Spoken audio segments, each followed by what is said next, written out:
वधिका corruption से start होता हुआ मेरा थाईलैंड का ये ट्रिप। यार ये एटीएम ट्रांजेक्शन फ़ी यहाँ पर बहुत है यार। तो भाई जापान में मेरी फाइनली ऑफिशियली एंट्री हो चुकी है। Welcome to Japan.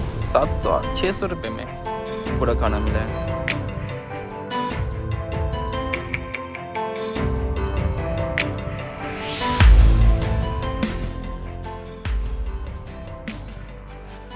Good morning guys and welcome back to the channel. तो कैसे हो आप लोग? एक वापस से नए वीडियो और नए ब्लॉग और नए सीरीज़ में आपका स्वागत करता हूँ। भाई साहब मैं कैमरा ऑलमोस्ट 1 महीने के बाद उठा रहा हूँ। लास्ट में दिवाली के कुछ घर पे ब्लॉग वगैरह बनाए थे और आज से 1 महीने के बाद मैं घर से निकल रहा हूँ। फाइनली इंडिया से निकल रहा हूँ और इंडिया को छोड़ने का अब समय आ चुका है। अब मैं निकल रहा हूँ इंडिया से, अभी थाईलैंड की तरफ निकल रहा हूँ, बैंकॉक। हालांकि बैंकॉक मेरी लास्ट डेस्टिनेशन नहीं है, मैं बैंकॉक से आगे जा रहा हूँ टोक्यो की तरफ। आई मीन टोक्यो नहीं, एक्चुअली मैं जा रहा हूँ फुकुओका, जो कि जापान में है। तो ये एक्चुअली जापान सीरीज स्टार्ट होती है मेरी। अभी मैं हूँ इंदिरा गांधी टर्मिनल 3 दिल्ली एयरपोर्ट पे। बहुत दिनों के बाद यहाँ से फ्लाई कर रहा हूँ ये भाई। और मैं भी फ़्लाइट ले रहा हूँ गो एयर की, जो मुझे गो एयर लेके छोड़ेगी बैंकॉक। बैंकॉक में मेरा लगभग मान के चलो कि 1.5 दिनों का ले ओवर है। एक्चुअली जानबूझ के मैंने ले ओवर लिया क्योंकि ब्रेड एंड भाई साहब वो है। मैंने कहा आ जाओ, मैंने कहा चलो ठीक है, ब्रेड एंड भाई साहब अब जा रहे हैं अपने देश। मैंने कहा चलो ये लास्ट दिन है, कुछ पार्टी वगैरह कर लेते हैं ब्रेड एंड भाई साहब के साथ थाईलैंड में। उसके बाद मैं वहाँ से निकल जाऊँगा जापान की तरफ। आज है भाई तारीख 19 अगस्त हो गई है, सॉरी 19 अगस्त नहीं, 19 नवंबर हो गई है। और मैं यहाँ पे 23 तारीख को आया था, 23 अक्टूबर को आया था इंडिया में। तो ऑलमोस्ट मैं 1 महीने लग गया इंडिया में भाई। मतलब यहाँ पे आया तो फिर मैंने जापान का वीज़ा अप्लाई कर लिया, जापान के बाद फिर मैंने शेंगन अप्लाई कर लिया। तो यहाँ पे सारे वीज़ा वगैरह कर लिए और थोड़ा ऋषिकेश वगैरह गया था। वहाँ पे मैंने वीडियोस वगैरह कुछ खास नहीं बनाए भाई, क्योंकि बस थोड़ा रेस्ट ले रहा था भाई। वहाँ पर जाके थोड़ा योगा वगैरह कर रहा था, थोड़ी मन की शांति वगैरह भी सब कुछ कामें कर रहा था। अभी फ़िलहाल मैं निकल चुका हूँ एक ट्रिप पे। मेरी जो लाइक प्लेन है वो निकलेगी 22 से, आई थिंक यहीं कहीं पर है, ज़्यादा दूर भी नहीं है। तो मैं निकलता हूँ अपने गेट की तरफ और मेरी ये गो एयर की फ़्लाइट को मैं बोर्ड करता हूँ। यार बहुत दिनों के बाद ब्लॉगिंग कर रहा हूँ तो बड़ा वियर्ड सा लग रहा है, मतलब वो कॉन्फिडेंस नहीं आ रहा। उधर धीरे करके आ जाएगा, आपको चलेगा पता, क्योंकि आज छूट गई थी आदत की मुझे ब्लॉगिंग करने की, कैमरा के सामने बोलने की। अब वापस से इस आदत को वापस से लाना पड़ेगा और वापस से ट्रैवल के मूड में आ चुका हूँ मैं, क्योंकि घर पे थोड़ा रेस्ट हो गया था, इंडिया में थोड़ा रेस्ट हो गया था। अब वापस से ट्रैवल एंड ब्लॉगिंग के मूड में आ चुका हूँ। तो वापस से स्वागत करता हूँ आप लोगों का एक नए सीरीज़ में, जापान की सीरीज़ में।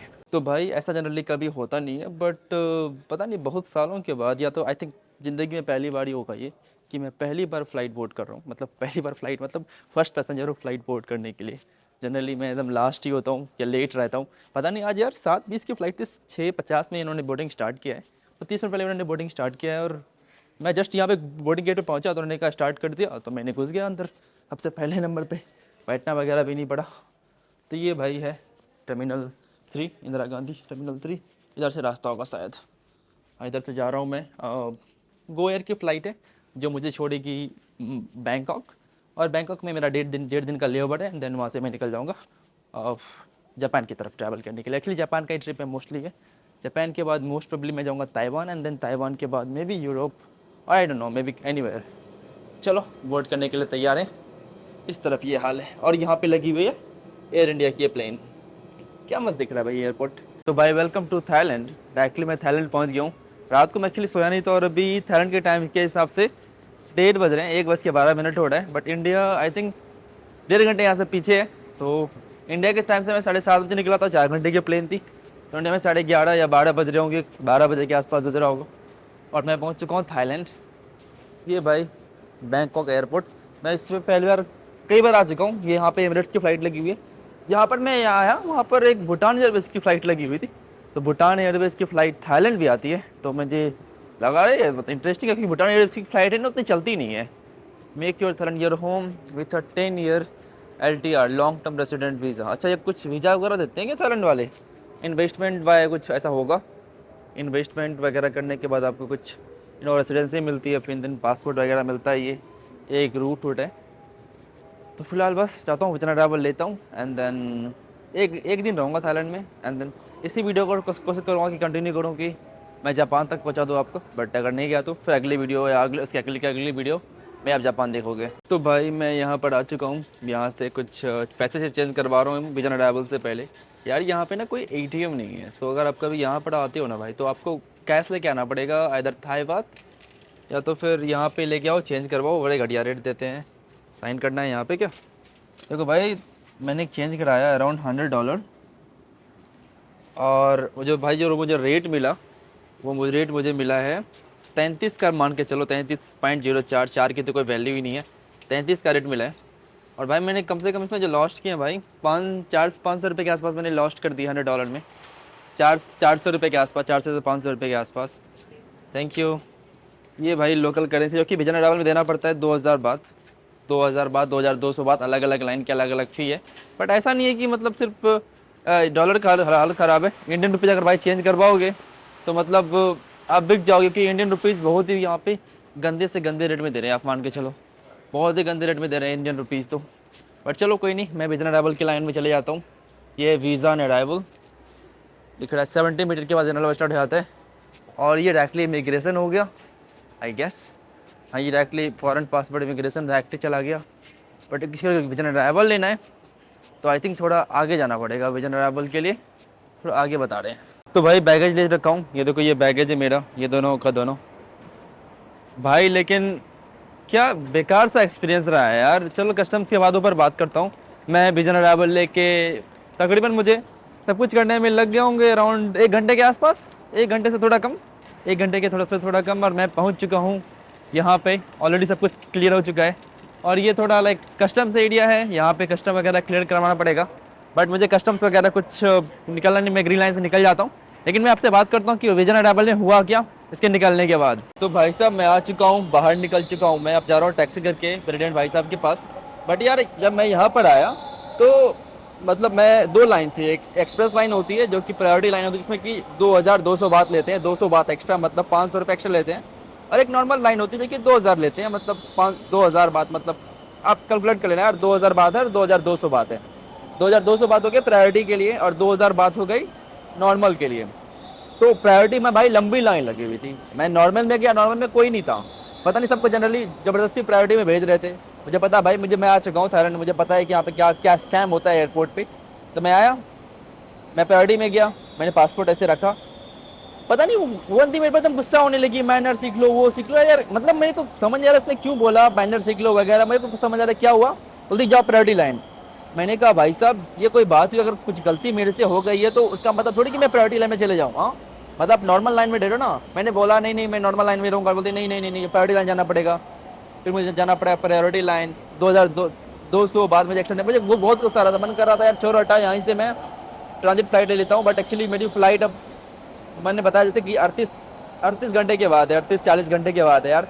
40 घंटे मुझे एयरपोर्ट के अंदर रहना पड़ता अगर मैं पैसे नहीं करता 200 बात एक्स्ट्रा। और मतलब मैं ट्रांजिट तो कर सकता था, बिल्कुल ट्रांजिट कर सकता था, बट यार फिर 40 घंटे अंदर बैठता तो खर्चे मुझे अच्छे खासे हो जाते, क्योंकि एयरपोर्ट के अंदर कुछ महंगा रहता है। ये सोच के मैंने कहा चलो ठीक है यार 200 बात देता हूँ। बट यार काइंड ऑफ स्कैम है, और ये सिर्फ मेरे साथ नहीं बहुत ही टूरिस्ट के साथ हो रखा है। ये मैं इकलौता नहीं हूँ, बहुत सारे जितने भी टूरिस्ट आते हैं सबके साथ ये स्कैम होता है ये बैंकॉक एयरपोर्ट पे। और थाई अथॉरिटी पता नहीं क्या कर रही है, इस बात को देखती ही नहीं, क्योंकि उन्होंने 200 बात एक्स्ट्रा के लिए एक अलग लाइन बना रखी है। बट उस लाइन में सबको ज़बरदस्ती भेजते हैं, ज़बरदस्ती। भाई अगर भाई मेरा मन है कि मुझे प्रायोरिटी लाइन में नहीं जाना है तो क्यों आप मुझे ज़बरदस्ती भेज रहे हो? ज़बरदस्ती भेज के 200 बात एक्स्ट्रा बनाते हैं, 500 रुपये एक्स्ट्रा बनाते हैं। But anyway welcome to Thailand. Thailand में मेरा स्वागत होता हुआ 500 रुपये एक्स्ट्रा के घूस से, करप्शन से स्टार्ट होता हुआ मेरा थाईलैंड का ये ट्रिप क्या बोलूँ या ट्रांजिट बोलूँ, ट्रांजिट करप्शन से स्टार्ट होता हुआ। सस्ती फ्लाइट के चक्कर में मैं थाईलैंड आया था, क्योंकि इंडिया से अगर आप टोक्यो या कहीं जापान फ्लाई करते हो तो आपको लग जाएंगे अराउंड 30,000 रुपये के आसपास, अभी के टाइम पे बता रहा हूँ। बट मुझे थाईलैंड की तरफ जो मुझे फ्लाइट करने का भाई जो खर्चा पड़ा वो अराउंड 16,000 रुपये के आसपास था। 16,000 रुपये इंडिया से लेकर पूरी फ्लाइट की बात कर रहा हूँ मैं, जो मुझे फुकुओका जापान तक लेके जाएगी। 2 एयरलाइन है, एक तो ये थी गो एयर और दूसरी ये है थाई वियतजेट एयर है, दोनों चीप एयरलाइन है। तो दोनों से मैं जा रहा था। बट यार और एक्स्ट्रा उन्होंने आई थिंक 5,000 रुपये ये वीज़ा के लग गए मेरे। बट एंट्री ली मैंने थाईलैंड के अंदर, बढ़ना चाहता तो मैं नहीं ले सकता था एंट्री। बट मेरा एक्चुअली मैं प्लान करके आया था कि मैं थाईलैंड में रहूँगा। एनीवे गाइज मैं आ चुका हूँ एंट्रेंस एरिया में, यहाँ से मैं अब ग्रैब बुक करता हूँ और मैं यहाँ से निकलता हूँ अपने डेस्टिनेशन की तरफ।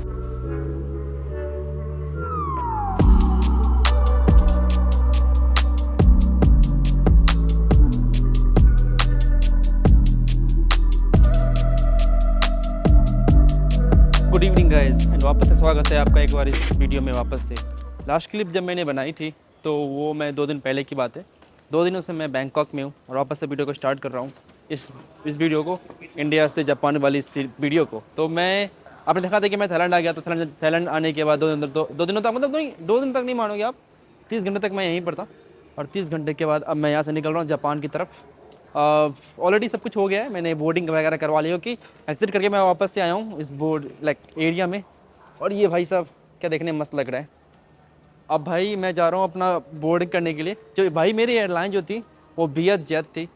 तो जब मैं बुक कर रहा था, ईडन से मैंने बुक की थी इसको, तो जब मैं बुक कर रहा था उन्होंने कहा था कि चेक इन बैगेज है। बट जब मैं यहाँ पर कहा, उन्होंने कहा भाई पैसे दो, अब 1300 बात। भाई ये टिकट मैंने लिया था 10,000 के आसपास लिया होगा, ये बैंकॉक से जापान की टिकट है, ये फुकुओका की।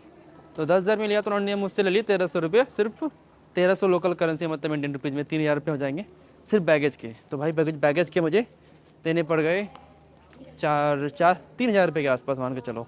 और भाई अब मैं निकल रहा हूँ बोर्डिंग करने के लिए यार, लेकिन थोड़ा सा काइंड ऑफ इसके वापस से हो गया। बट चलो, इसमें एयरलाइन की कोई गलती नहीं है, जो मेरी जो थर्ड पार्टी ऐप थी उन्होंने, उसने थोड़ा मुझे गलत इन्फॉर्मेशन दिया। बट मुझे लगा था चेक इन है, वरना मैं मतलब फिर क्या ही कर सकता था, फिर मैं दूसरी एयरलाइन लेता यार मैं, क्योंकि मुझे ये $120 या $115 में मुझे ये मिल रहा था सस्ती एयरलाइन। और 2 से मुझे मिल रही थी सिंगापुर एयरलाइन, जो सिंगापुर लेके जाती है और सिंगापुर से टोक्यो लेके जाती है। बट मैं जा रहा हूँ फुकुओका सस्ती के चक्कर में। चलो ठीक है, थोड़ा सा महंगा पड़ा, पर एक ही बराबर ही पड़ गया, मुझे पता नहीं था लेकिन कि बराबर पड़ जाएगा। सस्ते के चक्कर में मैंने ये चीप एयरलाइन ले ली थी। और मैं जा रहा हूँ भाई, ये बैंकॉक एयरपोर्ट पे मिलता है, ये है बैंकॉक का एयरपोर्ट। काफ़ी उन्होंने नया सा बना रखा है एकदम, फिर भी भाई खाली पड़ा है, देख रहे हो, सब खड़ जगह खाली खाली है। तो भाई जापान के लिए जब मैं चेक इन करवा रहा था, उन्होंने मुझसे रिटर्न का टिकट तो मांगी नहीं, ऐसा कह टिकट नहीं, उन्होंने कहा बुक कर लो। तो मैंने कहा ठीक है, बुक कर लूँगा मैं अभी कर लेता हूँ, क्योंकि मुझे पता है मैं जापान में 15 दिन रहूँगा, क्योंकि 15 दिन से ज़्यादा रह नहीं सकता जापान के अंदर। तो फिर मुझे बुक कर ही लेता हूँ। टिकट सस्ती सी मिल रही है अभी मुझे, अराउंड 8,000 रुपये की मिल रही है टिकट ताइवान की। तो मैं ताइवान ही जाऊँगा, जापान से ताइवान मोस्ट प्रोबेबली, क्योंकि वही वीज़ा फ्री इस एरिया में और सस्ता भी है। ताइवान और जापान के वीज़ा के बारे में भाई आपसे मैं बाद में बात करता हूँ। फिलहाल इस वीडियो को एंजॉय करो, इस वीडियो से होकर मैं निकल रहा हूँ। और भाई जापान के लिए आपको एक चीज़ और चाहिए, अगर आपके पास 3 डोज वैक्सीन है, मतलब आपने ऑलरेडी बूस्टर ले रखा है, तो आपको किसी पीसीआर की ज़रूरत नहीं है। अगर आपने बूस्टर नहीं ले रखा है तो आपको लगेगा पीसीआर। मेरे पास ऑलरेडी बूस्टर है, तो मैं बिना पीसीआर के जापान जा रहा हूँ। अगर जिसके पास बूस्टर नहीं है उनको पीसीआर लेना पड़ेगा। मैं डेट बता रहा हूँ भाई, नवंबर का महीना ख़त्म हो रहा है ऑलमोस्ट, नवंबर के महीने का ये अपडेट है। और जापान एक्चुअली अक्टूबर में ही ओपन हुआ है, अक्टूबर 12 के आसपास जापान ओपन हुआ है। तो अक्टूबर 1 महीने के बाद मैं निकल रहा हूँ, जा रहा हूँ। टूरिज्म अभी थोड़ा मुझे जापान में बहुत ही कम मिलेगा, मतलब उतने, और अभी ऑफ सीजन भी चल रहा है तो उतने टूरिस्ट अभी आएंगे नहीं। हेलो मुझे लगा मेरे ऊपर चिल्ला रही है क्या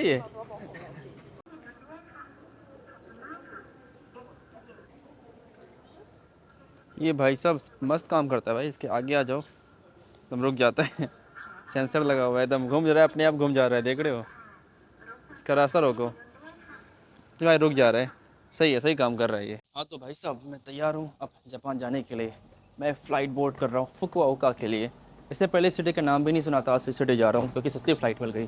सस्ती फ़्लाइट आपको सस्ते शहर भी लेके जा सकती है। ये है मेरे वियतनाम जेट की flight. Hello Vadika, Thank you, enjoy time. Thank you. हाँ तो भाई साहब मैं सवार हो चुका हूँ इस वियत जेट पे। ठीक ठाक मुझे एयरलाइन लग रही है, एक्चुअली ये वियत जेट का थाई वर्जन है, थाई वियत जेट, देख सकते हो। मतलब सस्ती एक नई बजट एयरलाइन उभर के आ रही है। आज से मैं 1-2 साल पहले इस एयरलाइन का नाम भी नहीं सुना था यार। अभी अच्छी खासी चल रही है, क्योंकि पहले जब मैं यहाँ पे था तो मैंने इतना नाम नहीं सुना था। अभी खास करके इंडिया से काफ़ी सस्ती फ़्लाइट आ रही है अभी वियतनाम वगैरह के लिए। ठीक ठाक बजट एयरलाइन है, ज़्यादा कुछ एक्सपेक्ट मैं कर भी नहीं रहा था। बस यहाँ बैठने के लिए जगह मिल गई है और खाली पड़ी है पूरी प्लेन। ये काफ़ी ऑर्बिट डेस्टिनेशन है, यहाँ पे कोई जाना चाहता नहीं है, तो बस खाली पर मिली हुई खाली वाले ट्रेन पे मैं आराम से बैठ गया। अब मैं जब जाते मिलता हूँ यहाँ से आपको जापान के अंदर।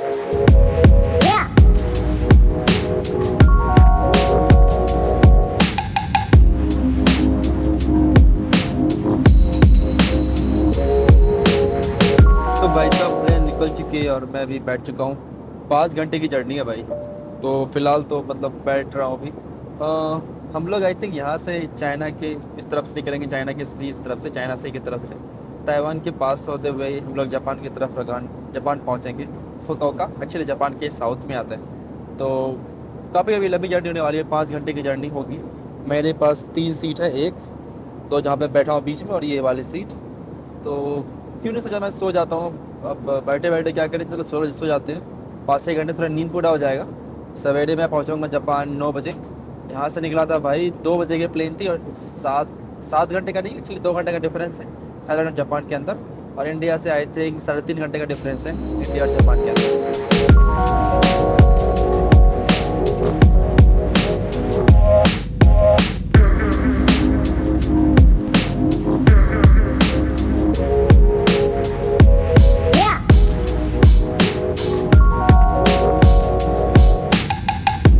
Welcome to Japan guys. तो मैं पहुंच चुका हूं अभी फुकुओका एयरपोर्ट। अब मैं निकल रहा हूं इमिग्रेशन करा के। आपसे थैंक यू। लोग यहाँ पे बहुत अच्छे थे यार, एक्चुअली ठीक ठाक एयरलाइन थी, बट मैं सोया हुआ था। Bye, thank you. मतलब मैं रास्ते भर सोया हुआ था, कुछ कर नहीं रहा था। 5 घंटे की प्लेन जर्नी थी, और 5 घंटे तक मैं सोया रहा था। मतलब सस्ती एयरलाइन है, खाने पीने के लिए, पानी के लिए कभी आपको उठाएगा नहीं, और नहीं मुझे कब उठाया गया। बट 3 सीट मिल गई, तो उसके चक्कर में मुझे लगता है कि मेरा पैसा असूल था। अब जाके थोड़ा फ्रेश वगैरह होता हूँ एयरपोर्ट के अंदर जाके, एंड देन इमिग्रेशन वगैरह करवा के आपसे मिलता हूँ इमिग्रेशन के बाद। तो भाई जापान में मेरी फाइनली ऑफिशियली एंट्री हो चुकी है। Welcome to Japan. वेल, कुछ खासा सवाल इमिग्रेशन पेपर से नहीं पूछा गया। तो भाई तकरीबन 1.5 घंटों के बाद मैं फाइनली बाहर आ रहा हूँ। कस्टम वगैरह सब कुछ क्लियर वगैरह कर करके, हेल्थ डिक्लेरेशन वगैरह भर करके सब, मैं 1.5 घंटे के बाद मैं पहुँच रहा हूँ यहाँ पर अपने एयरपोर्ट पे। एयरपोर्ट के ऑलरेडी सारा बाहर में आ चुका हूँ, और करेंसी एक्सचेंज वगैरह यहाँ पर है, एटीएम्स वगैरह है, वो सब पहले काम करता हूँ। एटीएम वगैरह से पैसे निकालता हूँ यहाँ से मैं। बट भाई बात करनी थी, जब मैं यहाँ पहुँचा तो यार ये क्यूआर मांग रहे थे। मैंने कहा ये कौन सा क्यूआर है भाई, मुझसे तो कभी किसी ने पूछा नहीं। मैंने भाई देखा नहीं था जापान के बारे में कि क्या है एंट्री रेगुलेशन। मुझे लगा 3 डोज अगर वैक्सीन है तो ठीक है। एक्चुअली ठीक है, 3 डोज वैक्सीन पे कोई खास दिक्कत नहीं हुई। बट एक्चुअली ना पहले फॉर्म भर के आ लेना, एक कोई जापान अथॉरिटी का कोई फॉर्म होता है, हेल्थ फॉर्म होता है, उसको भरना पड़ता है। तो मैंने भरा ही नहीं था, तो वहाँ पे लिखा हुआ था नो फॉर्म। मैं चला गया। तो भाई लोग इतने अच्छे यहाँ पर हैं यार कि उन्होंने मेरा फॉर्म खुद भर दिया। वहाँ पर उन्होंने लोग को रखा था फॉर्म भरने के लिए, तो उन्होंने मेरा फॉर्म खुद भर दिया। और उस फॉर्म को भरने के बाद मैं आगे प्रोसीड करता हूँ इमिग्रेशन की तरफ। इसमें बहुत लंबी लाइन थी। उन्होंने मुझसे कुछ पूछा नहीं इमिग्रेशन में। उन्होंने बताया क्यों आया हूँ, मैंने कहा टूरिज्म के लिए आया हूँ। फ़्लाइट टिकट, मैंने कहा भाई साहब नहीं है फ़्लाइट टिकट। मैंने साहब मना कर दिया कि मेरे पास flight ticket, return flight ticket नहीं है। पता नहीं मैं कहाँ जाऊँगा इसके बाद, लेकिन 15 दिन के बाद मैं कंट्री छोड़ दूँगा। फिर उन्होंने उसके ऊपर कोई जोड़ नहीं दिया कि फ़्लाइट टिकट क्यों नहीं, रिटर्न फ़्लाइट टिकट मैंने तो करवाई नहीं टिकट। बट आजकल मैं करवा लूँगा। बट मैं देख रहा था कि क्या यहाँ पर रहता है, अगर फ़्लाइट टिकट से नहीं आता हूँ, अगर मांग लेते तो फिर कर लेता, और क्या 2 मिनट लगता है फ़्लाइट टिकट होकर, क्योंकि मैंने टिकट ऑलरेडी चेक कर रखा है। सिर्फ मुझे उस पर पैसे पे करने हैं, और बस वो ऑलमोस्ट फ़्लाइट मेरा हो गया है। तो मुझे 2 मिनट बुक कर लेता अगर वो मांगते तो, बट उन्होंने मांगा ही नहीं। तो मैंने कहा ठीक है आ गया हूँ, वेलकम टू फुकुओका। ये है भाई वेलकम टू फुकुओका। और भाई यहाँ पे हेल्थ डिक्लेरेशन, फिर कस्टम में लंबी लाइन थी, कस्टम्स वगैरह, कस्टम फॉर्म भरना पड़ा। ये सब देखो, ये मेरा बैग आया है फुकुओका। ये बड़ा सा बैग लेके ट्रैवल कर रहा हूँ। सॉरी, यही भाई फ़िलहाल के लिए। और ये क्यूआर था भाई, इस क्यूआर की बात कर रहा था मैं। ये क्यूआर वगैरह था, जो कि वो लोग खुद भर दिया, मुझे नहीं भरना पड़ा, लोगों ने खुद भरा, मुझे ऐसा कुछ वगैरह भरना नहीं पड़ा। अब मैं निकलता हूँ यहाँ से भाई, कुछ पहले पैसे निकाल लेता हूँ। यहाँ पे एटीएम दिख रहा है मुझे, पता नहीं भाई यहाँ पे कितने पैसे निकालूँ, समझ नहीं आ रहा, क्योंकि कंट्री तो थोड़ी महंगी है। तो मतलब मुझे लगता नहीं कि 15 दिन में मेरा 15-20 दिन में गुजारा हो पाएगा। मतलब वो यहाँ तो भाई एक दिनों का खर्चा बताते हैं यहाँ पे, हॉस्टल इतना महंगा है यहाँ पे। सोच रहा हूँ कि कम से कम 40,000 रुपये निकालूँ, 30-40 रुपये। बट मुझे लगता है यार कार्ड भी एक्सेप्ट करेंगे, तो थोड़ा थोड़ा कम ही कैश रखता हूँ। तो देखता हूँ, अगर विड्रॉल फ़ी मांगते होंगे तो जितना चाहिए होगा उतना निकाल लूँगा। अगर विड्रॉल फ़ी नहीं होगी यहाँ पर तो फिर थोड़ा सा ही निकालूंगा, ज़्यादा मत निकालूंगा उतना मैं। ये ऐसे निकाल रहा हूँ इस वाले एटीएम से। और यहाँ पे करेंसी एक्सचेंज भी है। भाई साहब मैंने कार्ड डाला, देखो लैंग्वेज कितनी यहाँ पे आ रही है, बट मैं तो सेलेक्ट कर रहा हूँ इंग्लिश। कार्ड थोड़ा सेलेक्ट कर रहा है, ये पता कर रहा है कौन सा कार्ड है ये। मतलब चिप रहता है कार्ड में, तो वो किट चिप देख रहा है, विड्रॉल नहीं करना है मुझे। यार ये एटीएम ट्रांजेक्शन फ़ी यहाँ पर बहुत है यार। 20,000 में 220 जापानी जेन ले लेंगे। मतलब ठीक है, 220 जापानी जेन 180 रुपये के आसपास या 160 रुपीज़ के आसपास होगा। बट आधा सा एटीएम देखता हूँ, तो कैंसिल करता हूँ भाई। दूसरा एटीएम ट्राई कर रहा हूँ, देखते हैं उसमें कितने पैसे लेते हैं। इसमें तो अच्छा डायरेक्टली पिन मांग लिया।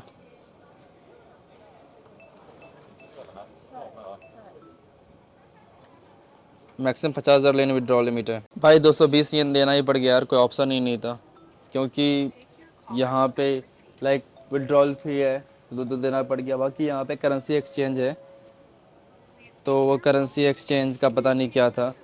और ये भाई पैसे निकाले मैंने 30,000।